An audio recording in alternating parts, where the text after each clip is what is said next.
Good morning student. आज हम part number 4 देहात और शहर ये पार्ट पढ़ेंगे और उसे समझेंगे, जिसके लेखक है अभिषेक पांडे। अभिषेक पांडे जी ने इस पार्ट में क्या बताया है कि देहात और शहर में क्या फर्क है। देहात यानी गांव, गांव और शहर, आपको भी पता है कि गांव और शहर में क्या अंतर है। जैसे कि इस पार्ट में बताया गया है कि देहात यानी गांव शहर को अपने मन की सारी बातें साझा कर रहा है, यानी बता रहा है कि गांव में क्या हो रहा है, क्या नहीं हो रहा है, कौन कौन सी सुविधाएं वहां पे आ रही है, कौन कौन सी सुविधाएं वहां पे नहीं है, और शहर में क्या है, शहर में कौन कौन सी सुविधाएं हैं, कौन कौन सी सुविधाएं शहर में नहीं है, या शहर का वातावरण कैसा है और गांव का वातावरण कैसा है, यह इस पाठ द्वारा हमें समझाया गया है। अब इस पाठ में क्या दिया है कि सबसे पहले तो गांव शहर को पत्र के द्वारा अपने गांव की जो भी स्थिति है, जो भी परिस्थिति है, गांव का जो वातावरण है, उसके बारे में शहर को बता रहा है पत्र के माध्यम से। क्या बता रहा है वो कि सबसे पहले वह शहर को लिख रहा है कि प्रिय मित्र शहर, नमस्कार। कल तुमसे बात हुई, मेरे सुख दुख के संबंध में पूछा, धन्यवाद। बहुत सारी बातें मन में है, सब कुछ दूरध्वनि पर कहना मुश्किल है, सोचा पत्र ही लिखूं। अब मैं अपना दुखड़ा क्या रो, चलिए इस बार कुछ अच्छी बातें भी मैं तुमसे साझा करता हूँ। डिजिटल क्रांति का थोड़ा असर हमारे गांव में भी अभी दिखाई पड़ने लगा है। मोबाइल के माध्यम से नित्य नवीन सूचनाएं हम तक पहुँचने लगी हैं। स्वच्छ ग्राम स्वस्थ ग्राम परियोजना घर घर तक पहुँच गई है। ग्रामजन भी शिक्षा, स्वास्थ्य, रोजगार, खेती के नवीन औजारों और आधुनिक खेती की पद्धतियों को थोड़ा थोड़ा जानने लगे हैं। घर घर शौचालय जैसी सुविधा के प्रति लोग जागरूक हो रहे हैं। गांव शहर को बता रहा है कि शहर ने जब गांव को अपने बारे में बताया और गांव के सुख दुख के बारे में पूछा तो गांव को अच्छा लगा। यानी लेखक गांव और शहर दोनों के बीच का संवाद लिख रहे हैं कि गांव शहर से क्या कह रहा है और शहर गांव से क्या कह रहा है। तो सबसे पहले गांव अपने बारे में शहर को पत्र लिखकर बता रहा है कि शहर ने उससे उसका हालचाल पूछा तो उस पर गांव को बहुत खुशी हुई। तो उस पर गांव बोल रहा है कि दूरध्वनि पर जो मुझे बातें करनी थी, जो मेरे गांव के बारे में बताना था, वो मैं तुम्हें नहीं बता पाया, इसलिए मैं पत्र के माध्यम से तुम्हें कुछ अपने गांव के बारे में बताना चाहता हूँ। तो वो कह रहा है कि गांव में अब थोड़ी थोड़ी डिजिटल क्रांति हो रही है। इससे क्या हो रहा है कि गांव में मोबाइल के माध्यम से नित्य नवीन सूचनाएं भी गांव को मिल रही है, नई नई सुविधाएं गांव में उपलब्ध हो रही है। गांव में भी नई नई परियोजनाएं शुरू हो गई है, जैसे कि स्वच्छ ग्राम है, स्वस्थ ग्राम है। उसके बाद ग्रामजन में शिक्षा, स्वास्थ्य, रोजगार, खेती के नवनवीन औजारों, आधुनिक खेती की पद्धतियों का भी विकास थोड़ा थोड़ा होने लगा है और गांव के लोग और अब ज़्यादा साक्षर होते जा रहे हैं, यानी सुशिक्षित होते जा रहे हैं। उनको भी ये सभी सुविधाओं की तरफ उनका ध्यान बढ़ रहा है। तो इस वजह से क्या हो रहा है कि गांव में भी अब ये सारी सुविधाएं आने के कारण गांव में थोड़ी थोड़ी क्रांति हो रही है। तो गांव शहर को बता रहा है कि गांव में पहले की स्थिति कैसी थी, गांव की पहले की स्थिति कैसी थी और आज की स्थिति कैसी है। फिर भी गांव की स्थिति उतनी अच्छी नहीं है जितनी शहर की है। तो गांव अपने बारे में शहर को बता रहा है। फिर क्या होता है, फिर गांव कहता है कि हालांकि कुछ परेशानियां अब भी वही की वही है। पीने का पानी लाने के लिए दूर दूर तक लोगों को जाना पड़ता है। मेरे यहाँ विद्यालय तो है पर उन्हें अत्यावश्यक सुविधाएं नहीं है। महाविद्यालय तो हमारे गांव से बहुत दूर है। तुम्हारे बारे में सोचता हूँ तो लगता है कि तुम्हारे पास अत्याधुनिक और अच्छी सुविधाएं विकसित तकनीक है। तुम्हारी दिन दूनी रात चौगुनी उन्नति हो रही है। कितने सुखी हो। गांव को लगता है कि शहर में सारी सुविधाएं उपलब्ध है, शहर के लोगों को किसी भी तरह की परेशानी नहीं होती। इसलिए गांव कहता है कि अभी भी कुछ समस्याएं हमारे गांव में है कि लोग पीने का पानी नहीं होने की वजह से लोग बहुत दूर दूर तक पीने का पानी लेने जाते हैं। उसके बाद विद्यालय तो हमारे गांव में है, लेकिन वहाँ पे जो तकनीक चाहिए, जो अत्यावश्यक सुविधाएं चाहिए, जो बच्चों को ऊंचे स्थान पर ले जाए, उन्हें अच्छी शिक्षा प्राप्त हो, इस प्रकार की सुविधाएं हमारे गांव में आज भी नहीं है। महाविद्यालय में अगर बच्चों को पढ़ने जाना है तो उन्हें गांव के बाहर ही जाना पड़ता है। इसलिए मुझे ऐसा लगता है कि शहर में ये सारी सुविधाएं बहुत बच्चों के घर के पास में ही है, ताकि बच्चों को ज़्यादा परेशान ना हो। और नई नई तकनीक, नई नई सुविधाएं शहर में होने के कारण लोगों को, वहाँ के लोगों को ज़्यादा दूर जाना नहीं पड़ता। इसलिए गांव को लगता है कि शहर में सभी सुविधाएं होने के कारण लोग बहुत ज़्यादा तरक्की कर रहे हैं। तो गांव को लगता है कि शहर की तरक्की इन सारी तंत्रज्ञानों के कारण ही हो रही है। तुम्हारी दिन दुनी रात चौगुनी उन्नति हो रही है। तुम कितने सुखी हो। यातायात के आधुनिक साधन, पक्की चौड़ी सड़कें, बड़े बड़े शॉपिंग मॉल और 24 घंटे बिजली की सुविधा तुम्हारी शान में चार चांद लगा देते। कभी कभी मन बहुत उदास हो जाता है। एक जमाना था जब मेरे यहाँ बहुत खुशहाली थी, चारों तरफ हरियाली थी, पर अब पहले जैसी रौनक नहीं रही। मैं असुविधा, बेरोजगारी, आपसी झगड़े, गुटबाजी, अशांति जैसी समस्याओं से घिरता जा रहा हूँ। गाँव बता रहा है कि तुम्हारे यहाँ, यानी शहर में, शहर को बता रहा है कि तुम्हारे यहाँ तो इतनी सुविधाएं हैं कि बड़े बड़े शॉपिंग मॉल हैं, अत्याधुनिक सुविधाएं हैं, साधन है, पक्की चौड़ी सड़कें हैं, उसके बाद 24 घंटे बिजली है, पानी है। इस वजह से क्या हो रहा है कि जब भी शहर जाओ तो ऐसा लगता है कि शहर बहुत ज़्यादा जगमगा रहा है। ऐसे लगता है कि तुम्हारी शान में चार चांद लग गए हैं। यानी सभी सुविधा होने के कारण तुम्हें कहीं भी भटकना नहीं पड़ता, शहर के लोगों को कहीं और जाना नहीं पड़ता, वहाँ के लोग कभी बेरोजगार नहीं रहते, वहाँ पे सभी सुविधाएं हैं, नौकरी की सुविधा है, कोई लोग व्यवसाय करते हैं, कोई नौकरी करते हैं, यानी वहाँ के लोगों को कहीं भी भटकने की जरूरत नहीं पड़ती। लेकिन यहाँ गाँव में ये समस्याएं अभी भी लोगों के मन में है, लोगों में है, क्योंकि आज भी जैसे कि पहले बताया गया है कि गांव बता रहा है कि पहले जैसे गांव में खुशहाली थी, हरियाली थी, चारों तरफ रौनक थी, वो रौनक आज नहीं है। क्यों? क्योंकि गांव में कोई भी अच्छी सुविधाएं न होने के कारण आज भी गांव के लोग बेरोजगार हैं। इसलिए क्या हो रहा है कि गांव में हमेशा झगड़े, टंटे, गुटबाजी, अशांति, आपस में झगड़ते हैं, बेरोजगारी है, असुविधा है। इस वजह से क्या हो रहा है, लोगों के मन अशांत है। इस वजह से लोग क्या कर रहे हैं कि शहरों की तरफ दौड़ने को देख रहे हैं, लेकिन वो ये नहीं सोच रहे कि अपने गांव में भी फसलें हैं, खेती है, अगर वो भी अच्छे से हमने नए तंत्रज्ञान से, नए तांत्रिक उपकरणों के द्वारा अगर हम करते हैं तो उससे भी हमें बहुत फायदा होता है और गांव के लोग बेरोजगार भी नहीं होंगे। लेकिन लोग इस बात को नहीं समझते हैं और वो बेरोजगारी के कारण वो कुछ काम धंधा करने के हिसाब से वो शहर की तरफ दौड़ते हैं। फिर गांव बोलता है कि यहाँ के कुछ अशिक्षित और अल्पशिक्षित लोग परिवार कल्याण के प्रति आज भी उदासीन हैं। जनसंख्या भी दिन ब दिन बढ़ती जा रही है, उनके लिए यहाँ काम धंधा नहीं है। रोजगार की तलाश में लोग शहर जा रहे हैं, यहाँ काम के लिए मजदूर नहीं मिल रहे हैं। शहर की चमक दमक और आधुनिक सुविधाओं की ओर गांव के लोग आकर्षित होने के कारण मुझे अकेला छोड़कर वो शहर की ओर दौड़ रहे हैं। स्वास्थ्य सुविधाएं भी नहीं है, बीमारियां है पर पर्याप्त मात्रा में सुसज्ज ऐसे अच्छे अस्पताल नहीं है। लोग ठीक समय पर लोगों को ठीक समय पर दवा नहीं मिल पाती है। मेरा परिवार टूट सा रहा है, बताइए मैं क्या करूं। तुम्हारा मित्र देहात यानी गांव बता रहा है कि शहर की जो चमक धमक है वो देखकर गांव के लोग सारे शहर की तरफ दौड़ रहे हैं। क्यों? क्योंकि गांव में बेरोजगारी का प्रमाण बहुत ज्यादा मात्रा में है। लोग बेरोजगार होने की वजह से उन्हें लगता है कि शायद मैं शहर में जाऊं तो शहर में मुझे कुछ काम धंधा मिलेगा, कुछ नौकरी कर लूंगा तो कम से कम अपने परिवार को मैं पाल लूंगा।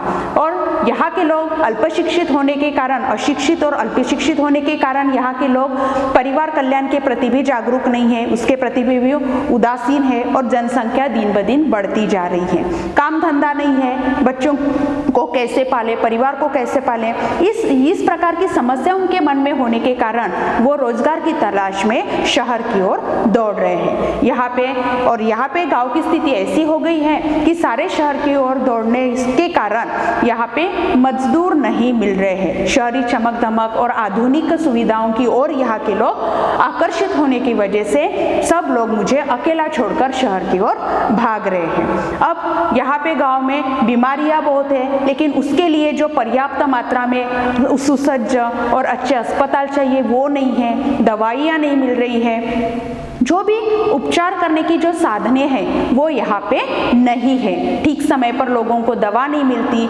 इस वजह से क्या हो रहा है कि गांव में बीमारियां बढ़ती ही जा रही हैं और उसके लिए जो सुविधाएं चाहिए वो सुविधाएं गांव में नहीं मिल रही है। इस वजह से लोगों को लगता है कि शरीर में सारी सुविधाएं हैं, बड़े बड़े अस्पताल है, काम धंधा है, वहाँ पे व्यवसाय है, नौकरी है, यानी वहाँ पे कोई भी व्यक्ति अगर जाता है तो वो खाली नहीं रहेगा, कुछ ना कुछ काम कर लेगा और कुछ ना कुछ उसे पैसे मिलेंगे तो कम से कम वो अपने परिवार को पाल सकेगा। तो इस प्रकार से गांव शहर को अपनी स्थिति बता रहा है कि गांव में भी कुछ अभी के समय अनुसार कुछ ऐसी तकनीक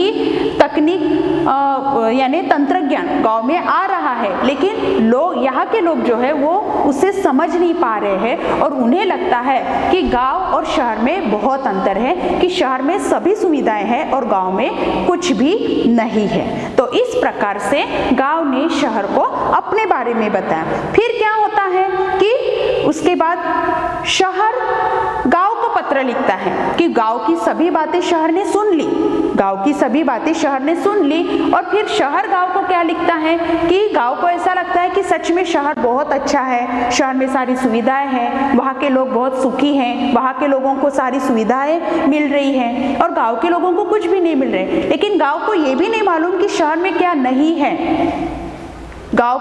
शहर के लोग किस चीजों से वंचित है, ये शहर के लोग नहीं समझ पा रहे। तो इसलिए शहर भी अपनी मन की बात गांव को बता रहा है पत्र के द्वारा। वो क्या बता रहा है? प्रिय मित्र देहात यानी गांव, शहर गांव को पत्र के माध्यम से समझा रहा है। आज स्वतंत्रता दिवस है, इस उपलक्ष्य में हार्दिक बधाई। पत्र मिला, तुम्हारी प्रगति के बारे में जानकर खुशी हुई। मित्र, परिवर्तन सृष्टि का नियम है, भला तुम्हारी स्थिति क्यों न बदलती।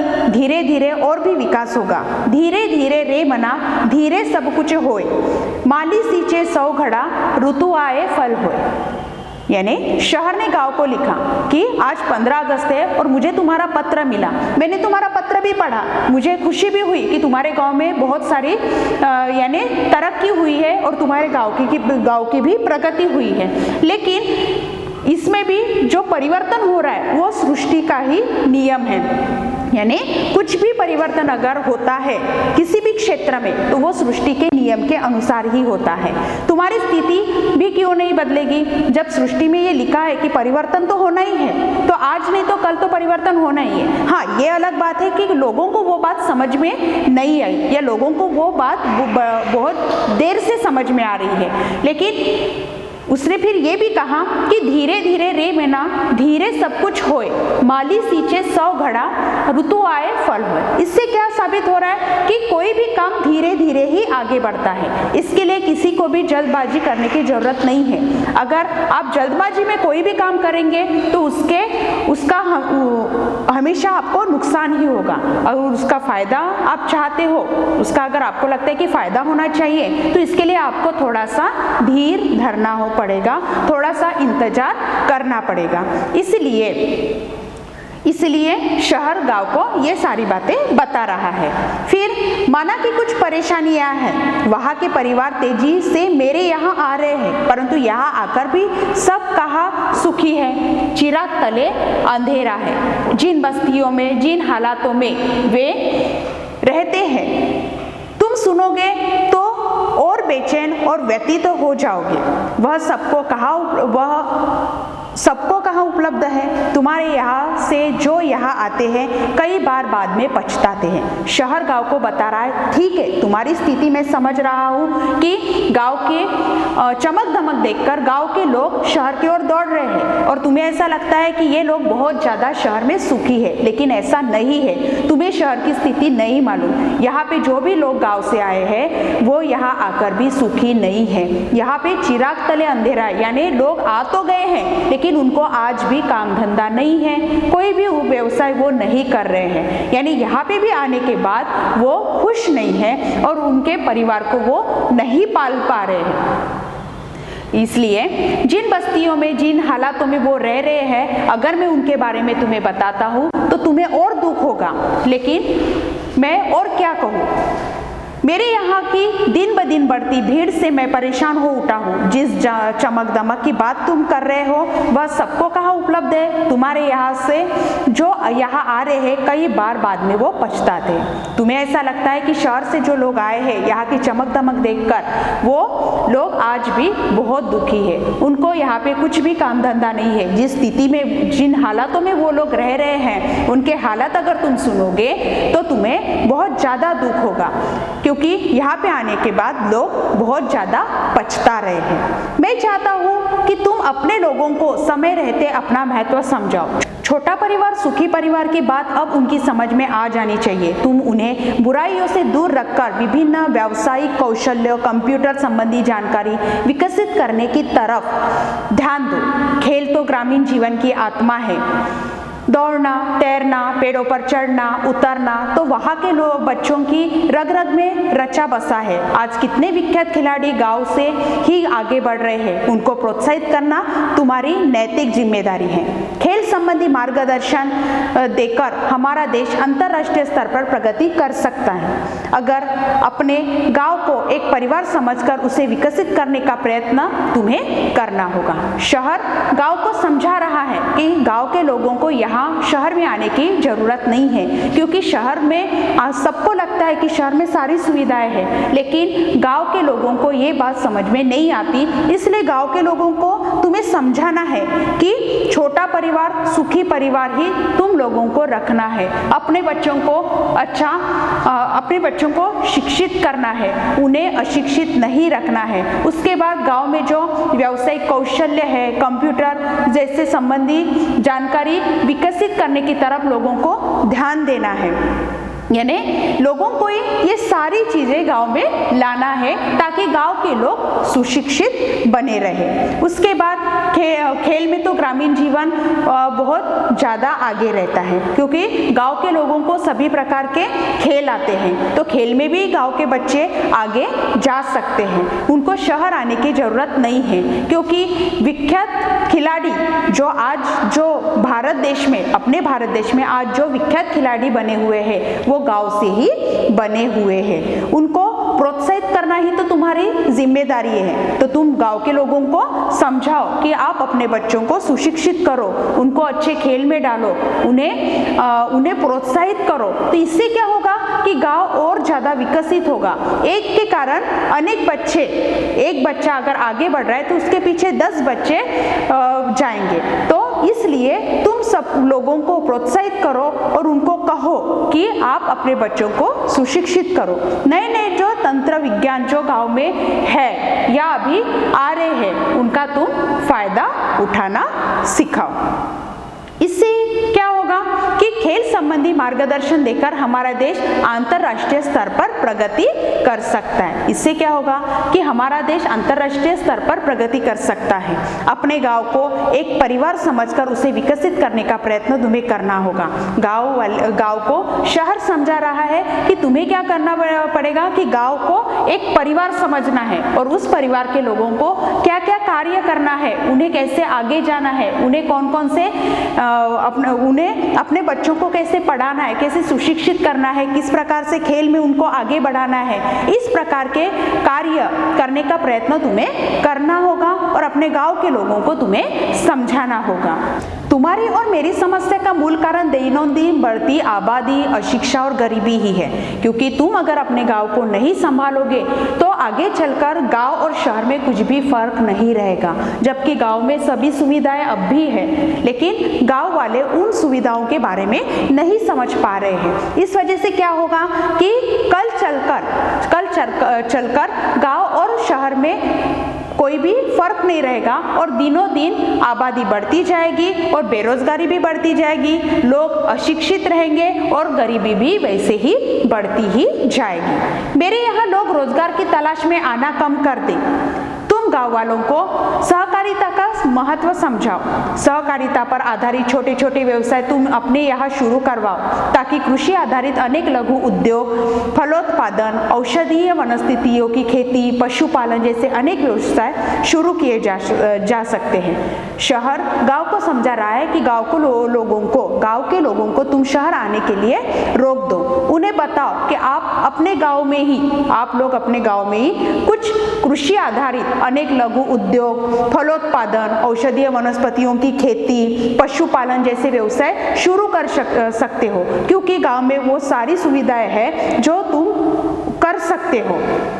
और जो भी व्यवसाय तुम करना चाहते हो उनके लिए जो सुविधाएं चाहिए वो सुविधाएं गांव में उपलब्ध है। इसलिए तुम शहर जाने से अच्छा गांव में ही कुछ न कुछ काम धंधा करो। तो इससे क्या होगा कि आप कुछ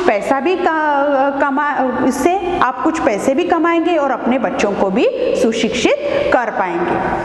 फिर शहर क्या बता रहा है? खुला परिसर, न धुआं, न वाहनों की चिल्लपों, हरे भरे पेड़, ये सब चीजें तुम्हारे पास है। रात में तारों भरा आसमान, तो सवेरे उगते सूरज के दर्शन कितनी सहजता सरलता से हो जाते हैं। हम तो इमारतों के जंगल में बदल गए हैं। खुला आसमान, बड़े मैदान हमारे लिए कितने अनमोल एवं दुर्लभ हो गए हैं, ये तुम नहीं समझ सकते। तुम्हारे तहसील और क्षेत्र के लोगों को चाहिए कि वे अपने क्षेत्र का सर्वांगीण विकास करने के लिए अपने जनप्रतिनिधियों का सहयोग लें। शहर बता रहा है कि गांव के लोगों को ऐसा लगता है कि शहर में बहुत ज़्यादा सुविधाएं होने के कारण, वहाँ पे बहुत चमक धमक होने के कारण शहर की तरफ जाना चाहिए, लेकिन वहाँ की स्थिति बहुत ही खराब है। वहाँ बहुत ज़्यादा समस्या है। जो स्थिति गांव की है उससे कई बदतर स्थिति यानी बहुत ही गंदी स्थिति शहर की है। यानी क्या शहर क्या कह रहा है कि गांव में जिस प्रकार से खुला परिसर है, न धुआं है, न वाहने हैं, न वाहनों की चिल्लपों हैं, हरे भरे पेड़ है गांव में, है ना, गांव में हरे भरे पेड़ है, खुला आसमान है, यानी ये सारी चीजें तुम्हारे पास है। ये सब लोगों को तुम बताओ। इससे क्या होगा कि लोग ये बात समझ जाएंगे और वो शहर की तरफ नहीं दौड़ेंगे। रात में तारों भरा आसमान है, तो जैसे ही सवेरे उगते सूरज के दर्शन हो जाते हैं, तो ये जो है ये सहज और सरलता से गांव में उपलब्ध होता है। और यहाँ शहर की स्थिति कैसी है? तो शहर के सारे जंगल तोड़कर सिर्फ इमारतों का निर्माण किया गया है। यहाँ पे ना खुली हवा है, ना यहाँ का वातावरण शुद्ध है, कुछ भी नहीं। यहाँ पे पेड़ पौधे दिखाई नहीं देते। जहाँ देखो, जिधर देखो, वहाँ पे बड़ी बड़ी इमारतें ही दिखाई देती है। ना बड़ा मैदान है यहाँ पे, कुछ भी यहाँ पे नहीं है। और यहाँ पे प्रदूषण तो बहुत ज़्यादा मात्रा में है। इस वजह से यहाँ पे बीमारियाँ भी उतनी ही मात्रा में फैल रही है। तो इससे क्या हो रहा है कि लोगों का सर्वांगीण विकास नहीं हो रहा है और इस वजह से लोग बीमार पड़ रहे हैं। तो ये जो सारी समस्याएं हैं, ये सारी समस्याएं भी शहर में है। तो इसलिए तुम्हारे यहाँ जो बच्चे विद्यालय में पढ़ रहे हैं, यदि अभी से उन्हें सही दिशा, उचित मार्गदर्शन दिया जाए तो भविष्य में वे ही हम सबकी व्यथा कम कर सकते हैं। वे ही हमारे आशा स्थान हैं। मुझे पूरा विश्वास है कि उन पर अवश्य ध्यान दिया जाएगा। इसलिए शहर गांव को बता रहा है कि अगर तुम अपने गांव के लोगों को समझाओगे, वहाँ के बच्चों को समझाओगे, तो आने वाली जो पीढ़ी है, आने वाले बच्चों की पीढ़ी जो है, जो अच्छी शिक्षा अगर लेते हैं और उन्हें सही दिशा, उचित मार्गदर्शन और उचित शिक्षा अगर मिलती है, तो क्या हो जाएगा कि वही बच्चे कल हमारी व्यथा जो है, यानी जो समस्याएं अभी चल रही है, उन समस्याओं को वो कम कर सकते हैं। तो इस प्रकार से शहर ने गांव को समझाया है कि जिस प्रकार से गांव ने अपनी व्यथा बताई है कि शहर में सब अच्छा है, शहर में किसी भी प्रकार की समस्याएं नहीं है, लेकिन गांव में बहुत सारी समस्याएं हैं। तो शहर ने गांव के मन की जो व्यथा है उसे कम करने के हिसाब से शहर ने गांव को बताया है, उसे समझाया है कि नहीं, ऐसा कुछ भी नहीं है। शहर में गांव से ज़्यादा परेशानी शहर में है, गांव से ज़्यादा समस्याएं शहर में है। इस वजह से गांव और शहर में इतना अंतर है कि लोगों को लगता है कि शहर में सब कुछ है, सभी सुविधाएं हैं, इसलिए लोग शहर की तरफ दौड़ते हैं, लेकिन लोग गांव की स्थिति को नहीं समझ पा रहे हैं। इस वजह से ये अंतर दिखाई दे रहा है। तो लेखक अभिषेक पांडे जी ने अपने को यही बताया है कि गांव और शहर में क्या अंतर है, गांव किस प्रकार से अपनी व्यथा शहर को बता रहा है और शहर उसका किस प्रकार से समाधान कर रहा है। Thank you for watching.